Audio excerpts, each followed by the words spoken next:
Butterbell the fairy has an awful day. Butterbell is happily catching the wind, drifting this way and that, enjoying the sunshine. Suddenly, out of nowhere, a whirly of dust hits her. It wasn't just a small twirly of dust, it was a giant wall of dust. It covered everything it touched, including Butterbell. Before she was swept away, Butterbell managed to grab some dewdrops from a flying leaf. She used them to make dewdrop goggles, which stopped the dust stinging her eyes. Yet the dust was thick and strong. It pushed Butterbell in a direction she didn't want to go. She couldn't fly away or out of it, as the dust had gotten all through her wings, making them heavy and hard to flap. Butterbell hoped the dust would drop her somewhere or settle completely. It didn't. Neither happened, so she tucked herself into a ball.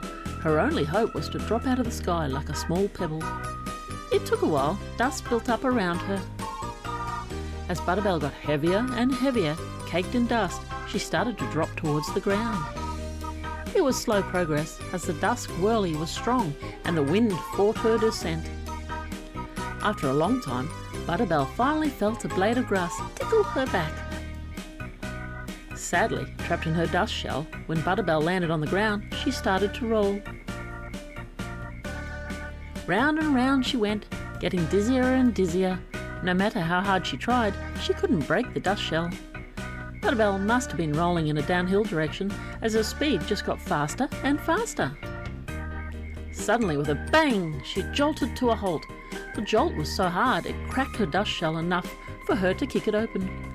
Gasping the fresh air, Butterbell stretched out her arms and legs. Shaking like a wet animal, Butterbell tried to remove the dust. It just wouldn't budge.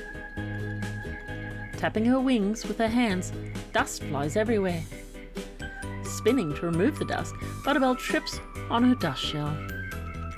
As she stumbles, she accidentally bumps into a spit beetle, who is very unhappy to be disturbed. Before Butterbell can say, "Sorry," the spit beetle spits water on her in anger. Grrr! The water and the dust combine on her wings to make thick, heavy mud. Now she is stuck and can't move. Without warning, the wind picks Butterbell up again, coating her in even more dust. With tears in her eyes and unable to move, Butterbell doesn't know what to do. Unable to do anything, Butterbell lets the dust and wind carry her wherever it wants. Feeling sick from being tumbled, Butterbell has no energy left. She is exhausted. Abruptly and without warning, the wind slams her into a tree. There's a big cracking sound, then the mud and dirt crumbles from her wings. With more shaking, every little bit is gone. Oh, Butterbell was free and extremely happy.